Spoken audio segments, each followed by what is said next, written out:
Trish and Rob McGregor welcome you to a place where all kinds of phenomena flourish. Voices whisper ancient secrets, signs and symbols are abundant. UFOs, ETs, ghosts, and even the dead move about freely. Here we meet authors, researchers, and investigators of the mysterious, the strange, and of the inexplicable anomalies that surround us. Step out of the everyday world and take a journey into the mystical underground.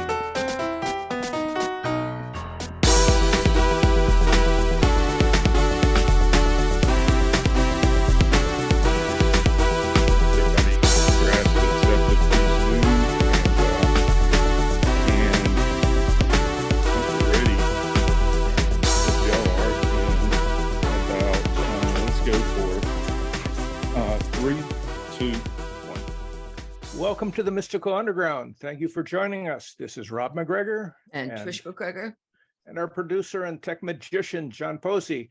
You can go to themysticalunderground.com where we make regular blog posts and where you can find out about our books.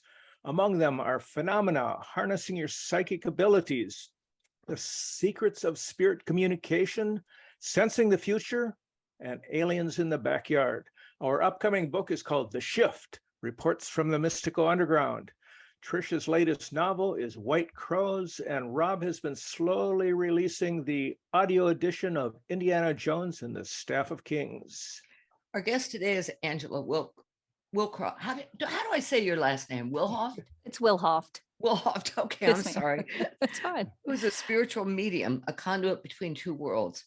As an evidential medium, she serves the physical by giving hope that life continues after death. In serving the spiritual realm, Angela aims to honor the life they lived and pass along the messages of love and comfort to the bereaved. She looks to provide hope and comfort to people questioning the possibility of life after death and healing for those who are suffering with grief. Honoring her commitment to two worlds, she offers facts about the life and personality of the departed that can only be confirmed by her client. Using intuitive guidance, mediumship, and astrology, Angela helps clients through decision-making and healing. It's so great to have you on. I've been looking forward to this so much. Oh, welcome. Thank you. And thank you for the introduction. Okay, the obvious question. Oh no, I can't believe this. Hold on a second. What happened? It's Megan. All good. Megan. Yes? We're in the middle of the podcast. Oh, I'm sorry, Mom. Okay, love you. Bye. You can all right, Angela. You can include that or take it out, John. Kids, mine are at a birthday party. I might get a phone call. Who knows? Yeah, right. Okay, how'd you get started as a medium? So I think I always had some natural abilities. I know that. But really, after losing my mom, I sort of I went down a rabbit hole of trying to figure out where she went. What form did she take on? How old were you? I was 28. Oh, okay. Saturn return.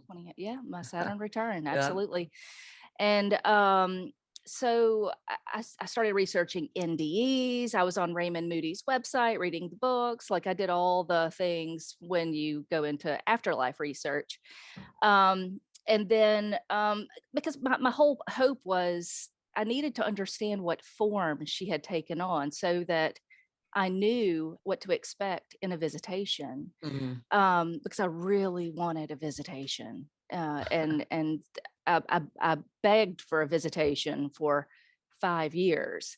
I got no visitation. I got nothing. I got crickets, and it was incredibly. It was very disappointing. And then I think I came into a place where I was aligned with my soul. I just started living more authentically, saying what was on my mind, living my truth, sort of. And I think that authenticity opened some door because very randomly, it seemed, I had a visitation. And it was like, she came one night. It was it just my soul was just blown open by the visitation, because it was so much more intense than I had thought it would be, on an emotional connective level. It wasn't just something you see, it was Mhm. something you experienced. Mm. And so when she came through, I think the door wasn't left wide open, but she left a crack. And I think that over the years, that crack just opened more and more and more with training, and the more experiences that I had with the spiritual realm, the more that door opened. Were you sleeping at the time when that happened? I was not. I Okay. was in bed, Mhm. and uh, I'm a night owl, so I was probably reading. But I remember just all of a sudden feeling this sense of peace wash over me. Mm. And I think people who've not been living in complete peace can relate to when you've experienced peace, and just the almost like your soul settles down, or something inside of you just settles down. You notice it. And so this sense of peace just washed over me. And then I just saw these hearts, and they were coming from the corner of the room. And I knew that with those hearts, that was my mother sending me love. And it just went on from there. It was wow, So she took the form of hearts. That- she did. Yeah, that's She did. interesting. She did. But it was almost like those hearts were the symbol of her love. And but I felt her as if she were standing in the room with me. It was Mm. like if you walk in the room, and Mr. Rob's in the room, and you're just like, you don't even have to have your eyes open to know he's in the room, Right. and that's how it was. That's what it felt like. Ah, Mm. Yeah. wow. So Yeah, where just- did it go? Where did it go from there for you? Becoming a medium. Yeah.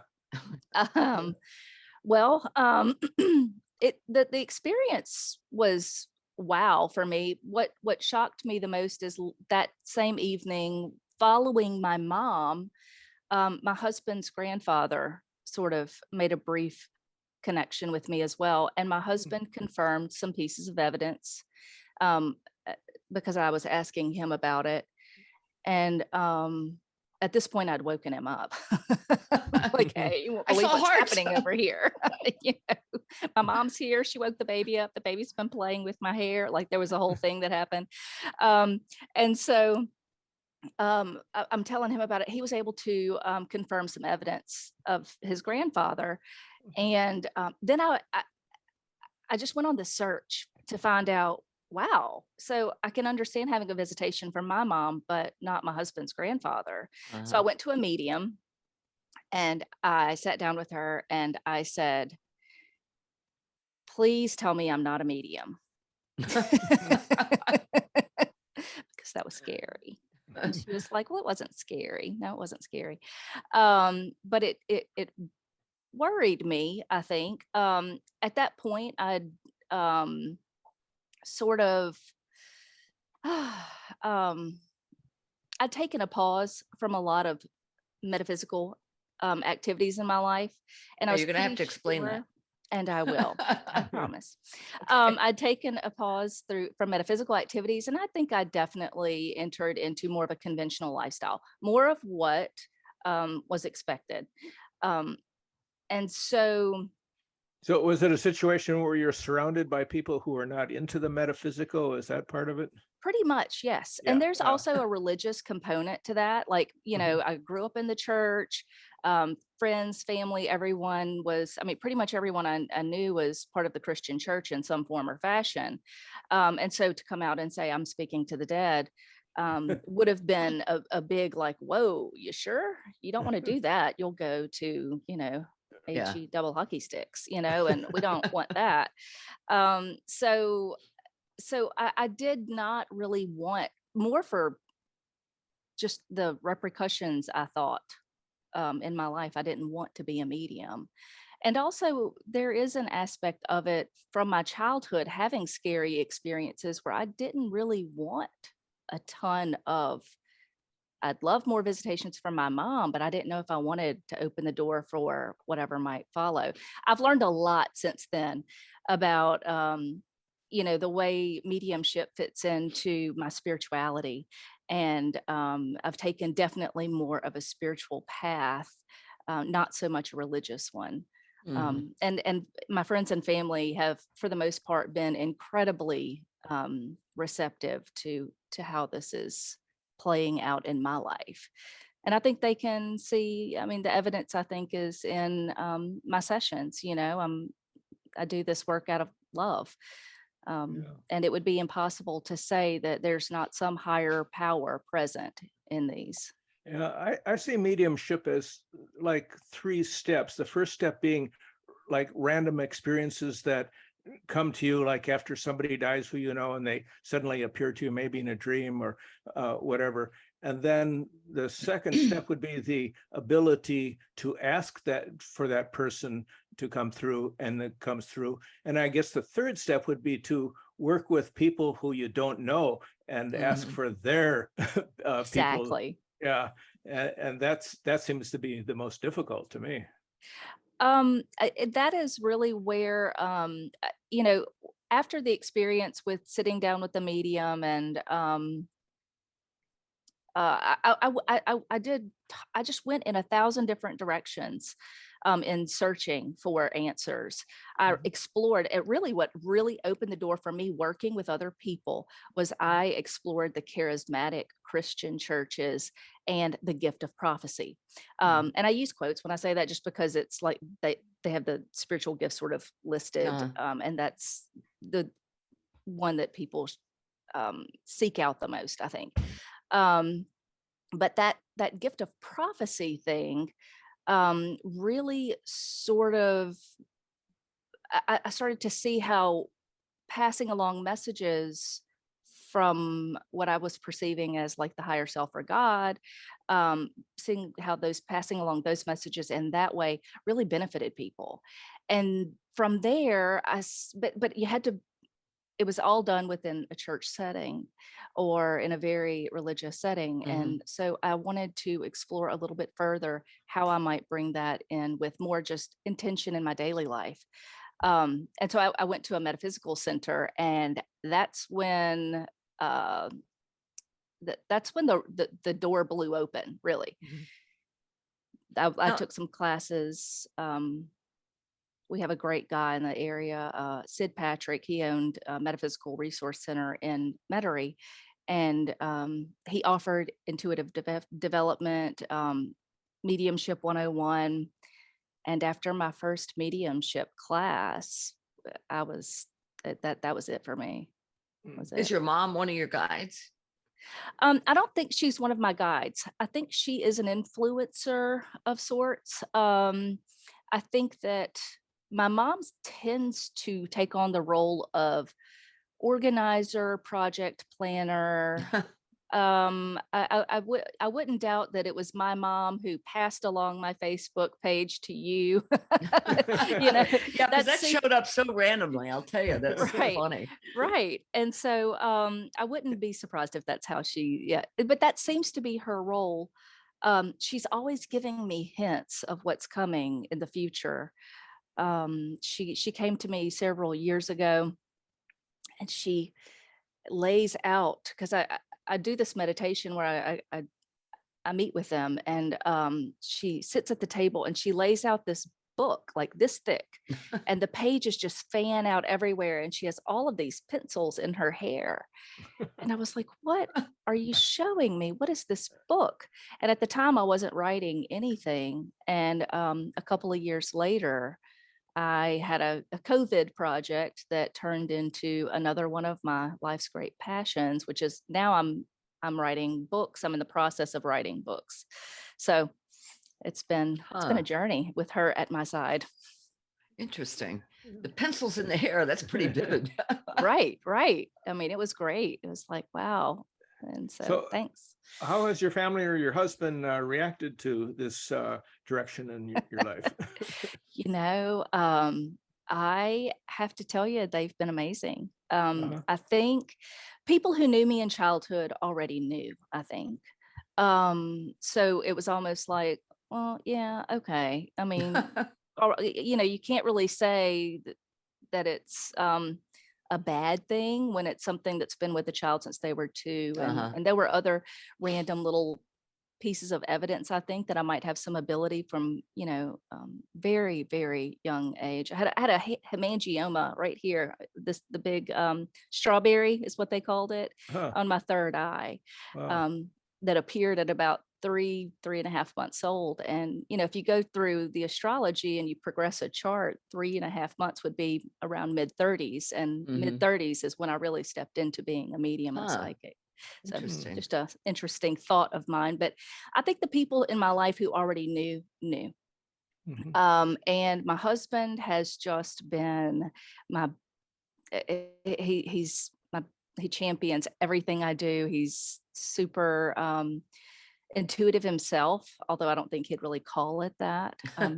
But he's definitely got some creativity, and he's totally tapped in.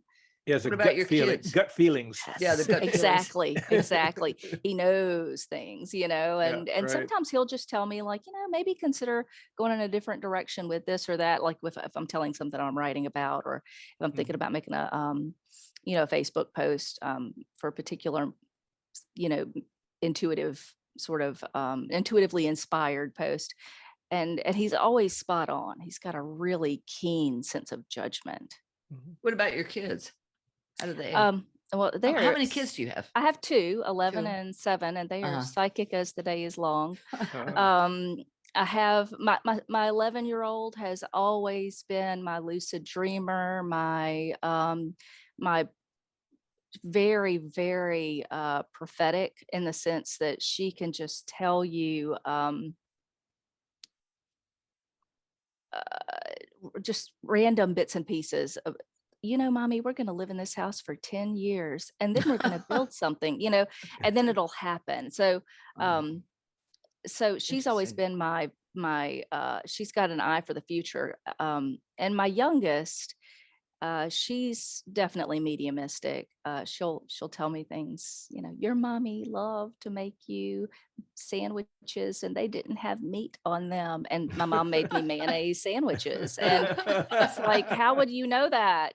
So yeah, right. even as a That's medium, I funny. get surprised. But yeah, they're Yeah. very, very psychic children. Yeah. My youngest is very altruistic too, so I feel like she might have the inclination at some point to utilize that gift. Yeah, Hmm. I We'll noticed see. that when children are around on with doing anything related to the paranormal or psychic abilities, that they're the ones who really tune in. Remember when we had Carol Bowman, Trish, Yeah. for doing past life readings, with a group past life readings, about a third to a half were children. Or Megan's And friends. right, Megan's friends. Nice. And they came up with all these past lives, and the adults were thinking, well, I don't know if I really got anything. But the kids just wanted to dominate and tell all their stories. Right. I mean, Yeah, kids have amazing things happening behind their eyes. Yeah, yeah, We they we really just need do. to I think ask them about it. yeah. Be open-minded to their experiences. Okay, so now tell us why you left the psychic world for a while. I found this fascinating. Well, so childhood for me was always things that go bump in the night. Mhm. I was not the kind of psychic who could walk in a room and know if a person was bad or good, or know if somebody was getting a divorce or anything like that. It wasn't that kind of psychic nature. Mine always tended to be in times when I was alone and forced to be present with myself. That's when I would have phenomenon. And so childhood in general was kind of a frightening. Dream states were always scary. And, I mean, I was just Yeah. like a kid. But when I was 18, I had an experience that was very frightening in nature. And it left me so frightened that for about a year and a half after it happened, I was 18. I was a senior in high school. I wedged a twin size mattress between a wall and my mother's side of the bed, and I slept in my parents' room for an entire 18 months or Hmm. so. I'm sure they loved it. Um, but so I had this experience that frightened me so much that I truly didn't want to have anything to do with the here and now. And I think I shut it down. I think I just shut it off. And I still every now and then would, purchase a book on metaphysics or something like that here and there, but I was no longer like willing to step into it. How did you get beyond that? How did I get beyond the experience? Yeah. Explain the experience if you feel comfortable doing it. I'll explain it. I don't talk about it publicly. I've never talked about it publicly, actually, but I will. I'm happy to, because I think we have to own our experiences. And whatever it was, I truly don't know what it was. And I think that's part of what stopped me from opening up about it or even exploring it so much. Part of the exploration of it is fear of what I might find. And part of the opening up to it, I think, is just, I don't know. I don't know if I'll ever have the answers. However, what happened, I was at a sleepover with my friend, and I remember bits and pieces of the experience. And I guess nothing was really notable about the time of year or anything that was happening in my life. No major stresses or anything like that. But I'm laying in bed, and I think I had been asleep. And I remember waking up to like light in the room. And it was almost as if just light, like the whole room was full of light. And then it's almost like my memory starts to kind of come in clicks after that of just moments that I remember. I remember the light flooding the room. And then I remember not really being there or feeling not in the bed.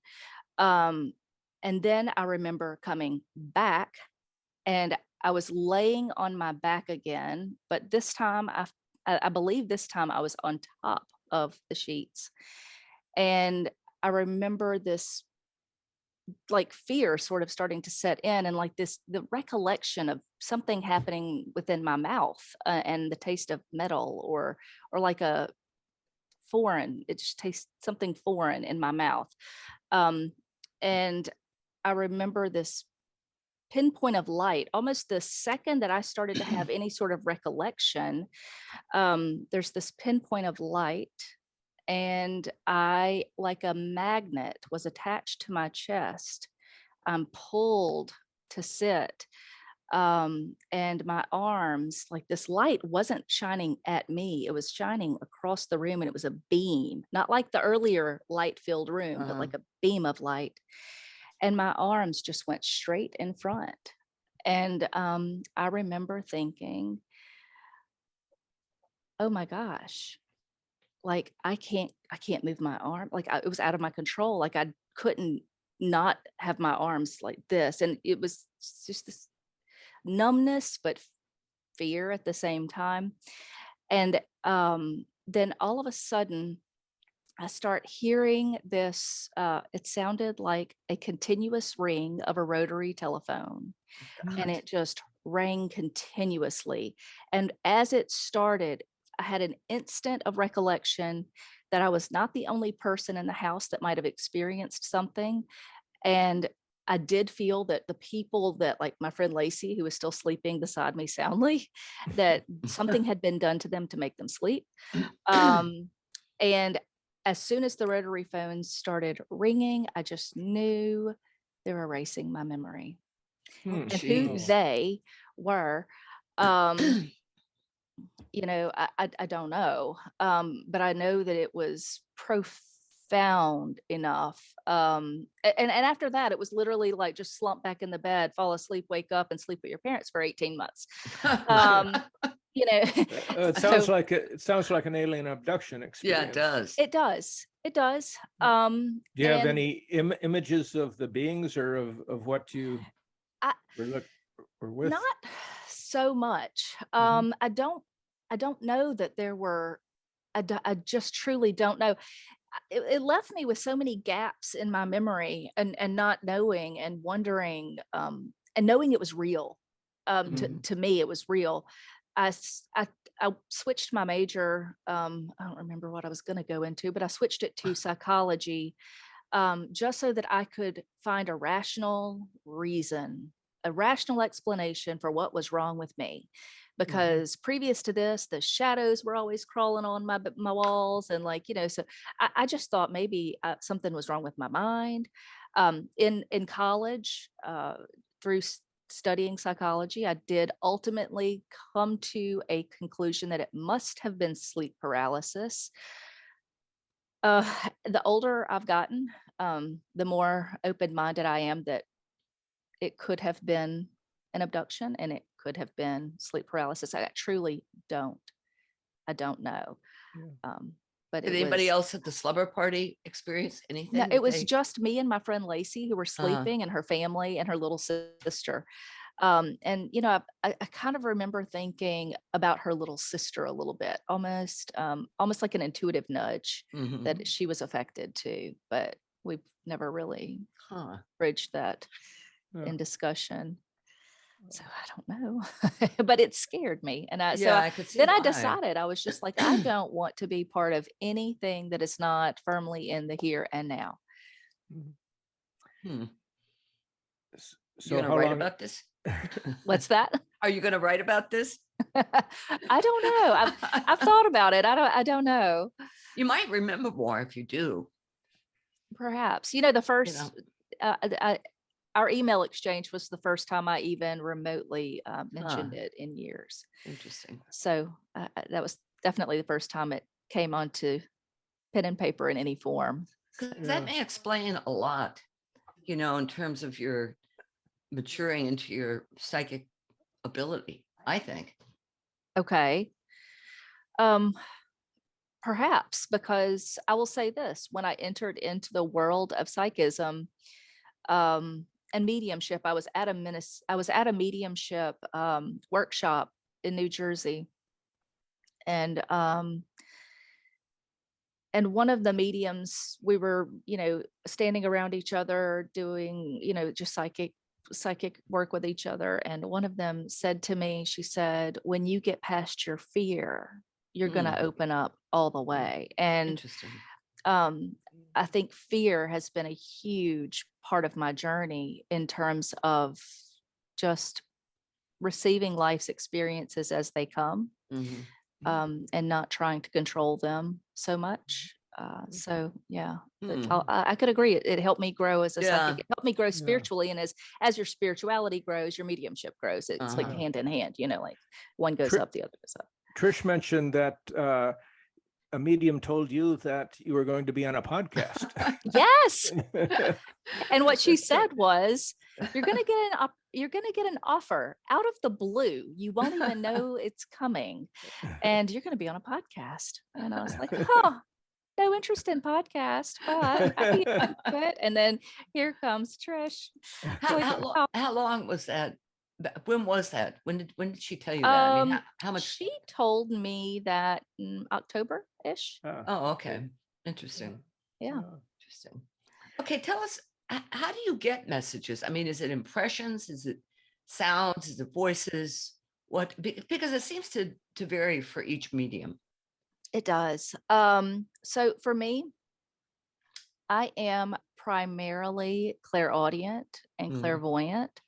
However, in the very beginning of this work, my images would come separate from a word, or a word would come separate from a gut An feeling, image, but they would correlate.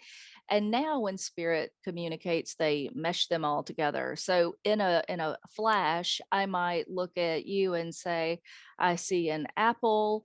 This is associated with an aunt who happened to be a teacher, or she taught you a lot. Or so that would be, and it would just be like the sense of an ant and seeing the ant clairvoyantly, like in a structure around you. Because the way I work with spirit is I have them use like the relative tree around a person. Oh, that's cool. Yeah. And so like aunts stand on this side and uncles here, Ah. and the male and the female are on separate sides. So, and I might just sort of feel someone who still feels like they're imparting knowledge in some way in the Uh-huh. spirit world. And so I seem to think that that's a teacher over there. And they've shown me the apple, which is my symbol for teacher. So I already know that. And then I might hear the words, get it together, you're going to be late. And I seem to know that this teacher kept you on task. So that's sort of how it works for me. It'll just kind of all be at once. Now, once I get really connected with my sitter, like in a one-on-one session, what will sometimes happen is the space around them, the air around them sort of distorts, and sometimes it's almost like the waves of spirit. So it's almost like you can sense the movement of the spirit around that person in their auric field.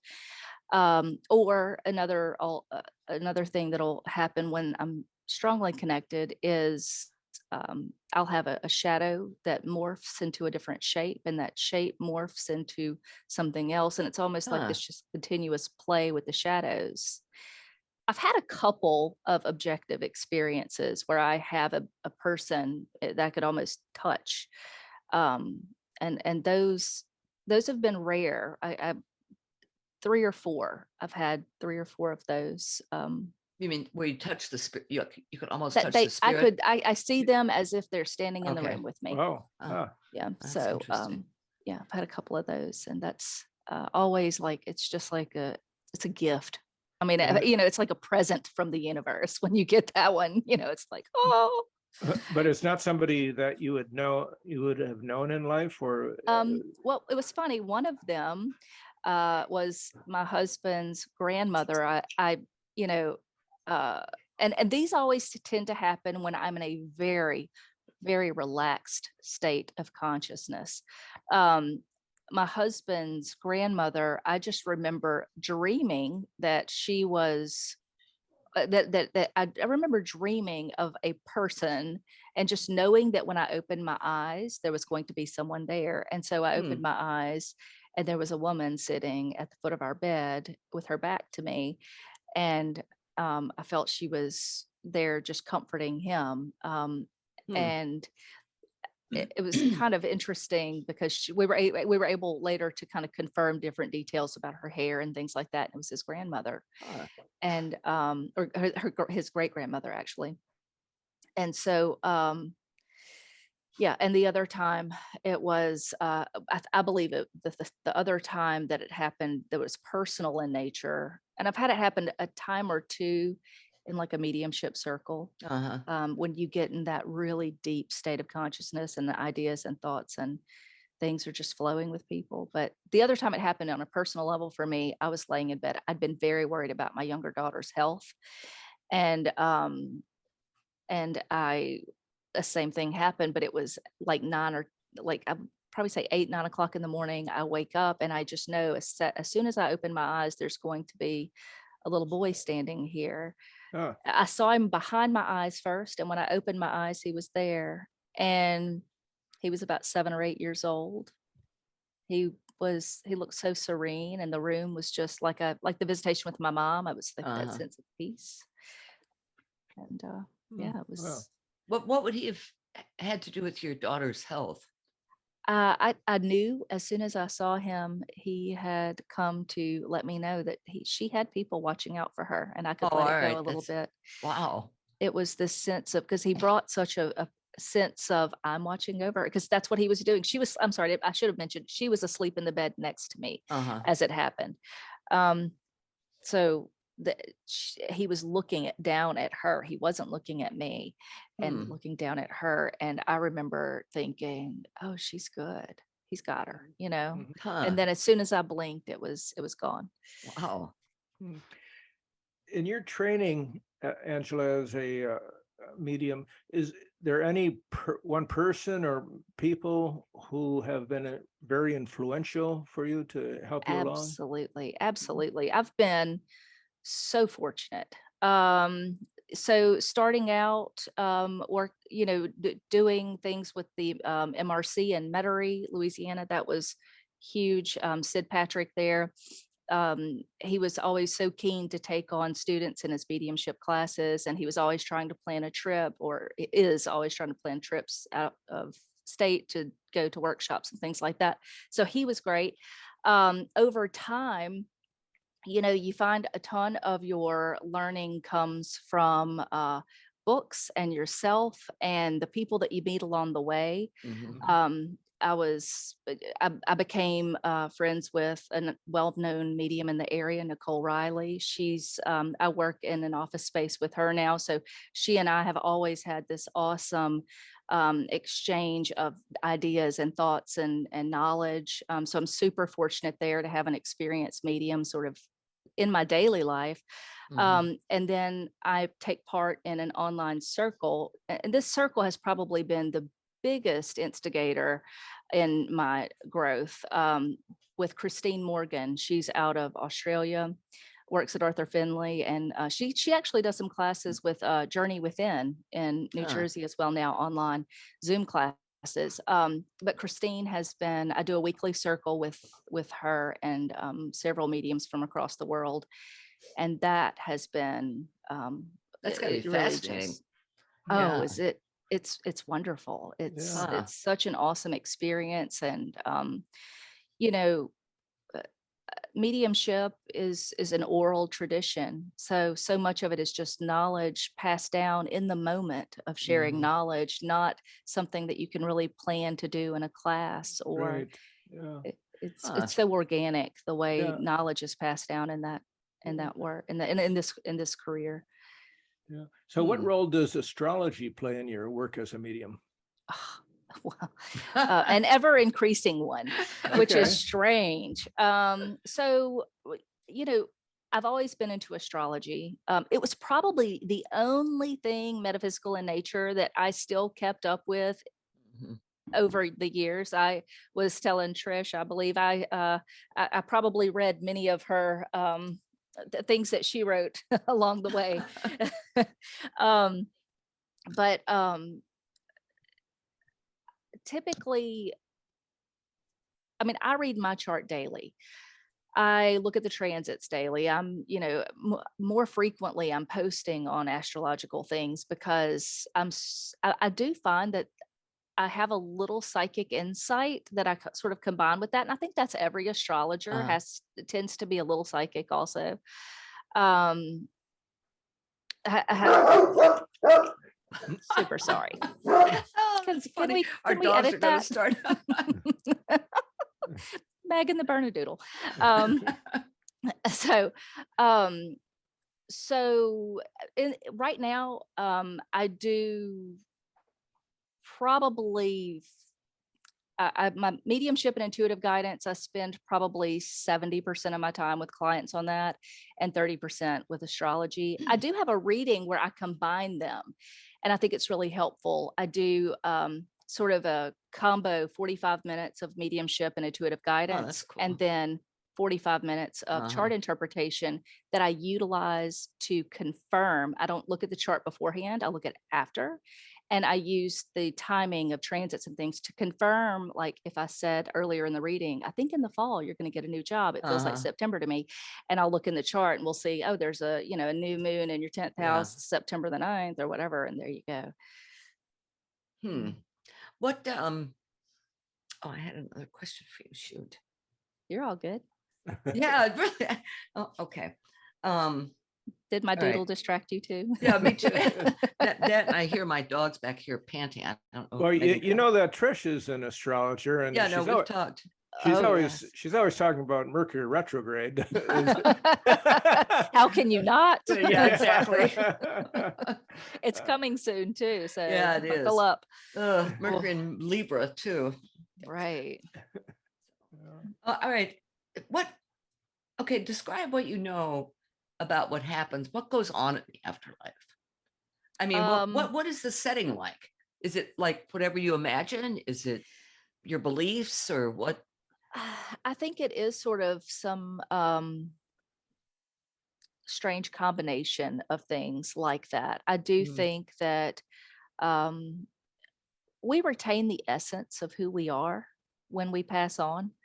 So I think that if religion was a huge part of your life here, you will have a natural inclination, not necessarily that it is your steadfast belief anymore, but you will have a natural inclination to find beauty in the things that you would have found beauty in the physical life. And so in the spirit world, I see them as almost creating their own reality, but it is based on their likes and their predilections and things like that.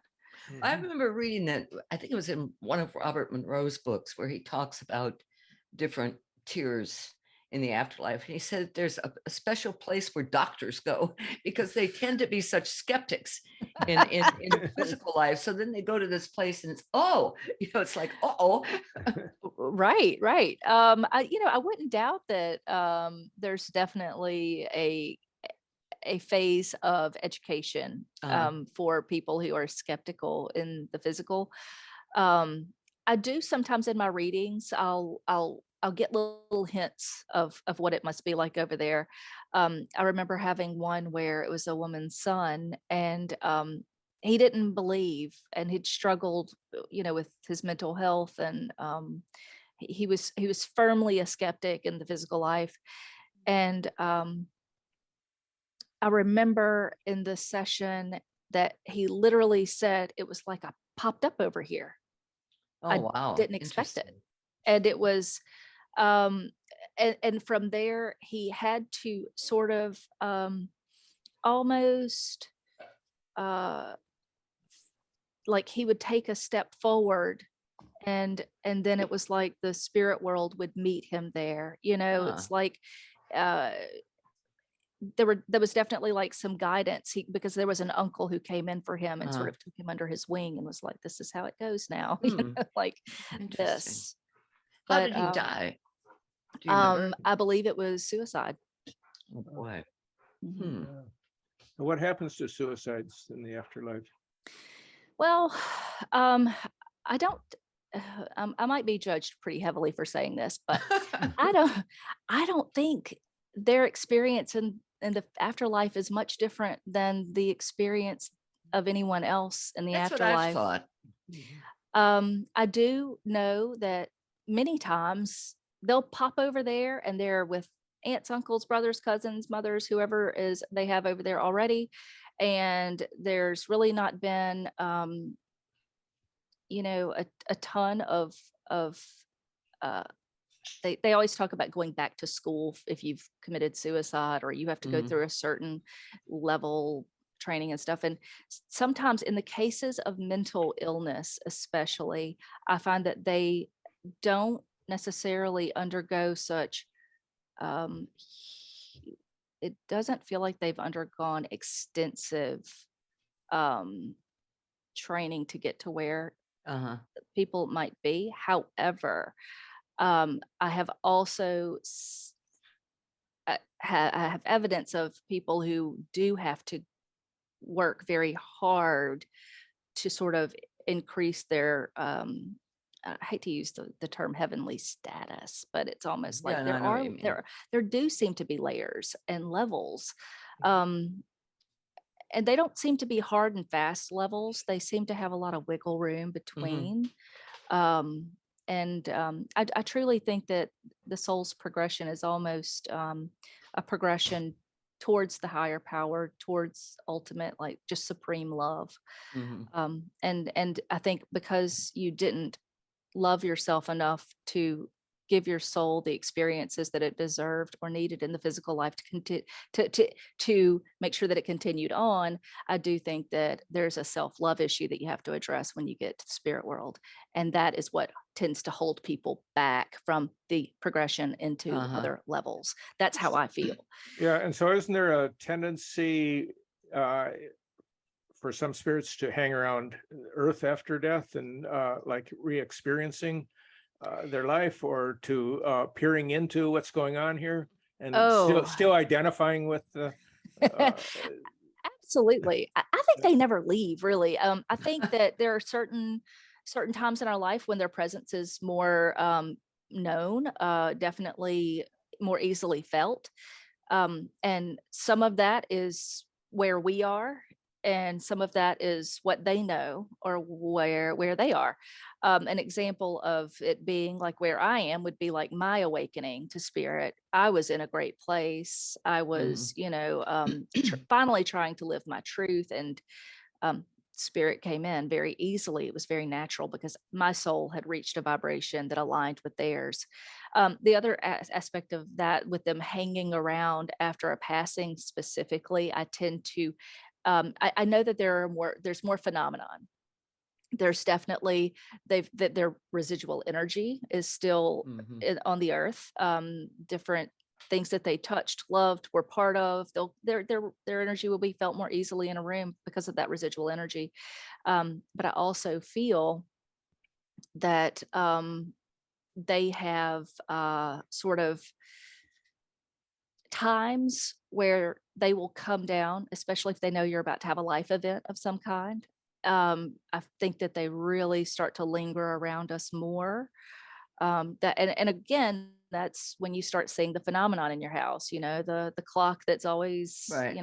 That's when synchronicity the happens. alarm's always going off. Right. Right. That it's like, yeah, you can feel spirit in your life. And you can feel it when they are still hovering around. I find grief, heavy grief, will tie them here a little bit. And sometimes it's reluctant would be a poor choice for word in describing that the spirit is ready to not be tied or bound by grief. But there is almost like this soul urging to continue into spirit world and continue to experience and evolve there. However, the grief of the person in the physical life, they, out of love for them, will stick around and work to do what they can to heal that grief. But I have an astrology question. Of course. Years ago, I think it was Tony Grasso's friend Rob. This guy had said, well, I remember right before I was born, looking at two charts. One of them was Prince Charles' chart, and another was the chart for the guy I am now. And I was going to choose. And I looked at him, I said, why didn't you choose Prince Charles? And he said, I don't know. But this idea that I've always felt that probably is true, that you choose your time of birth, your circumstances, your family, and what you're going to work on in this life. I agree. Yeah. I Okay. strongly agree with that. Mhm. I think definitely. I did a meditation, a past life I don't know if it was a past life regression so much, but we have a great hypnotherapist in New Orleans, Tony Bowden, and she led us in a group hypnosis session. And I remember before this life came in, I remember standing on a hill and I was looking out, and there was like a hologram of the earth. And I knew that I was going back to earth. And it was like a task that I'd been assigned. So I do believe that we're given some degree of choice. Do you have any sense of any past lives? I did do a past life regression with her on a separate occasion. And I believe I was, I don't even think it was a very notable life. It was the one that she regressed me to get over some trauma. But I was a woman who lived alone, and my entire life was spent isolated from the outside world, basically. So that's kind of the only thing that I have a sharp or a real memory of. Do you know why? Why I only remember that one? Well, no, why you were isolated in that life? Part of my awakening in this life, right after my mother died, and my mom was my very, very best friend. Right after my mother died, my dad got a girlfriend pretty fast, pretty quick, and was kind of like busy there. And my brother had 3 kids and he was busy there. And my husband decided very abruptly to reroute us or uproot us and move us to New Orleans area for his family's business so he could work with his family. And I came here and I knew no one. And it was, I remember going months without a phone call. Hmm. And so it was this period of isolation, but it was also within that period of isolation that I got really in touch with me. Yeah. But I think that lesson came back to play in this life to see if I Interesting. had learned the lesson. And the reason that my past life self did not leave that little shack in the woods Uh-huh. was because I feared other people. And so in this life, I kind of got to revisit that a little bit. Damn, Angela, this could be a novel. You're living this life in this shack and you're isolated from people. I mean, really, it's fascinating. Yeah, it was an intense life, I think. I think she had a dog though. I do remember a dog was at her feet. So I find it interesting this life. I have a dog and he's literally at my feet right now. What that was one of my questions. What happened? I mean, so many of us have pets and they don't live long enough. So what happens to them when they pass? Oh, they're with us. Okay, or that's they what I go hope with for, but yeah, absolutely. The first time I brought through a dog, I thought, I am losing my mind. I'm talking about this dog's special diet of chicken and bananas. Like, who feeds their dog chicken and bananas? And so it was like this, yeah, it really blew my mind too. But the reality is, first of all, if there is a person already in spirit, say the dog's former owner, I mean, they run right into mom or dad's arms again. And they're together, and they will often appear to me if I'm speaking with, say, someone's lost their son and he has a dog with him in spirit. He will show me the dog, and I'll say, "Oh, he has his dog with him." Sometimes if you don't have mom or dad or the dog's owner in spirit, for us, the typical experience would be that one of our relatives tends to take over with loving and caring for the animal, I think, and not really caring for the animal, but definitely companions and sort of traveling together over there. Angela, what kind of people come to you for readings, and why do they want readings? Oh, I love this question. So early on in my career as a medium, we were at a workshop and a whole group of mediums were talking about their target client. And my target client is a woman in her 40s who makes X number of dollars a year. And then another person was, she preferred to work with people who, needed help with relationships and things like that. And because she had personal experience with that. And that was really what made her. And I remember thinking all this conversation happening around me. And I remember thinking, whoever God sends me, whoever is most broken. And truly, because this work for me has been so much about grief. I have a lot of experience with grief. I think that is my soul's calling. I think I've got a definite wounded healer aspect. Where's your Chiron?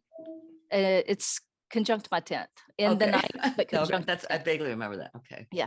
So in the sign of Taurus, Taurus the healer too.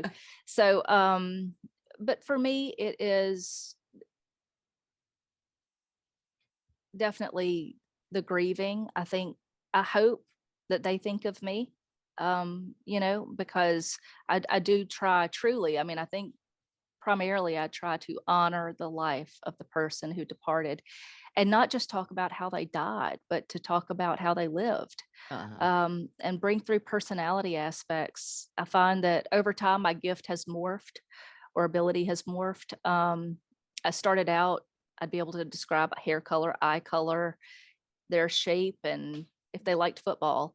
And now I really feel them as if they are in the room, and it's almost like a conversation is happening but the conversation comes through in feelings, not words all the time. So it's just the essence of the personality impressing upon mine. And in that way, I find that in that way, you get a lot of the client, I hope, gets a lot of healing and just knowing they're still themselves, Mhm.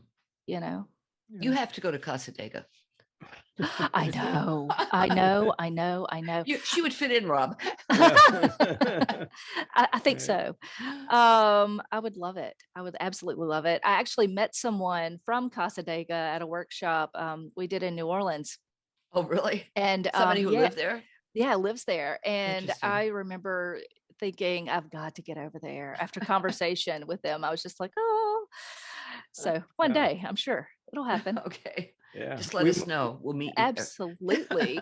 Yeah, we met So- Whitley Strieber at Casadega, oddly enough. Oh, is that right? Yeah, it's an unusual situation. Trish was doing an astrology workshop at Casadega, and we were just leaving, and he contacted, I can't remember, was a call or was a text Oh, it's a message text or what? message. Right. He said, "Have you ever heard of Casadega?" And we answered, "Well, we're just leaving Casadega." And he said his brother got in contact with him for some reason and said, "You should go to this place called Casadega, Florida." Oh, And nice. so we made an arrangement, and a couple of months later we met him there. Yeah, First it time was we ever met him fascinating. in person. Yeah. Oh, wow. So the brother was in spirit and told him to. No, No, the brother his was brother's physical. alive. Yeah. Oh, And yeah, that's how he- my mind works. The brother's in spirit Yeah, contacting me. right. Say, go to Actually, Casadega. it may We have can been talk. it may have been Anne, Rob, who Hmm. also encouraged it, and his Yeah. wife is in spirit. Yes. So, Okay. Okay. Interesting. Isn't that Yeah. something? So he Yeah. went across the street and he had a reading with our psychic medium friend Kathy, Okay. who lives in Casadega, and he came back and he goes, "She's really good." I said, "Yeah." That's really awesome. Yeah. Oh, I love that. Yeah, we were So with you- another person too, joined us, who is a kind of mysterious person who's written a lot of metaphysical books, and they're very deep and intense.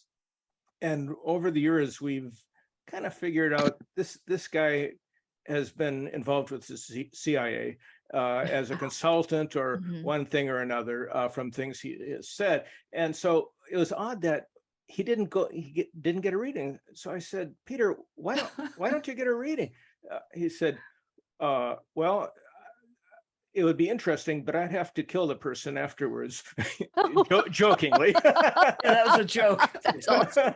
We hope. Yeah, right. I know. Sometimes you're working with people and you find out things that you're like, oh, I don't know that they would want me Yeah, I to. know. That. So Right. there's a good bit of discretion in what I do.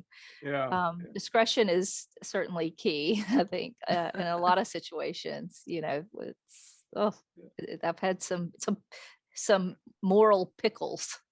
Yeah, if somebody who is a criminal or has committed a murder or something comes to you, Yeah. that's a very tricky situation. Yeah, that actually did happen. Once I Uh-oh. had A serial killer. not a serial killer so much, but it was a woman, and she had she was at fault in her child's death. And it was in a moment of anger, and it was but the child came through for her mother to give her mother forgiveness. Wow. And I thought that was and what happened with that whole reading really blew my mind. We had had a lot of phenomenon in my house for a couple of days. My daughter's tablets, the little Kindle tablets, went missing. One of the tablets went missing. And when I tell you, I looked everywhere, and couldn't find it. And I started to wonder if it was spirit interference. Well, then I had this reading scheduled. I never know who I have. I try to go by first names if I can. Just I'll have their name, but I don't have any of their information. And so, or I didn't know who she had lost in spirit. So she comes to me and I'm giving her the reading, and the little girl, all of a sudden, this is one of those objective clairvoyance moments. She's standing at my sofa And I look and I said, "You lost a little girl." And the woman just broke down. Oh, geez. And I said, "Your daughter's with you," and I didn't really know the circumstances of the situation. But the little girl kept saying, "Mama, it's okay." And then after the reading, I felt the little spirit kind of move, because at this point she was gone from my eyes again, and that time she had appeared in like strictly a shadow, like it was the full shadow of a little girl. Hmm. And so I lean over and I just felt the movement by my sofa, and there was the tablet. Just, you could see it peeked out Oh, wow. from underneath the sofa. So I think I had a moment of it was an apport perhaps, or maybe Uh-huh. she'd just taken it to play, and maybe Hmm. she was holding it hostage until I did the reading. Bob, that explains a lot of stuff that's missing in our house. So there you go. It's not just the dryer. You might want to answer the call of the spirit. Yeah. Yeah, well, thank you very much, Angela. This has just been great, Angela. Yeah, this has been very interesting. I've really enjoyed it. This has been a lot of fun. I so Yeah. appreciate you guys. Yeah. And I'll send you the link, John. Hello, John. I'm So here. Yep. Yeah. When is this going up? Well, and we'll talk about it more later, but we'll go ahead and put this one up today. Okay. Okay, So I'll great, send you yeah. the link. Yeah. Super good. And super good. audio today and video TBD. Now- But yeah. Now, explain to people how to get in touch with you in case anybody wants to have a reading. Awesome. They can go to my website, www.angelawillhoft.com. It's ANGELAWILLHOF as in Frank, T as in Tom. So, And I also have a Facebook page where I do a lot of posting, and I'm starting up a blog, and hopefully the Facebook will sort of lead people to that blog. And my Facebook is Angela Willhoft, Spiritual Medium. There's a comma Okay. after my name. Great. oh, there's one other question I meant to ask you Oh, please. before we go. Do you do any kind of preparation when you do a reading? Do you do breathing, or do you meditate? Or So, I've got this thing I've been doing from the very beginning. When I entered into metaphysical work, you have to remember that I was still, and I consider myself to be a Christian spiritualist. So I'm sort of like a blend of two, if I have to have a religion. So I do this prayer, and it is, God, I make myself available to you. Let me be your instrument. Lead me to those you wish to reach. Give me your messages and the moment to deliver it. All that I know of myself, I give to all that I know. All that I know of myself, I give to all that I know of you. And that prayer was found in the back of my grandfather's Bible, right when I was entering into the world of mediumship, and sort of I was doing this weird blend between, how do I hang on to the what is my typical church experience, or do I really step out and embrace the metaphysical life?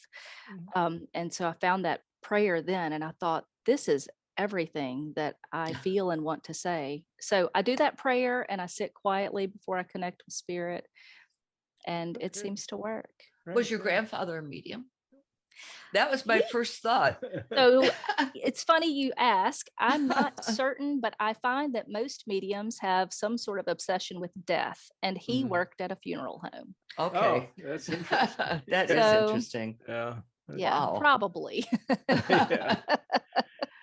Oh, well, thank you very much. It's been great. Thanks so Oh, much. This has been awesome. Thank you guys for having me. Thank you for all Okay. that you do.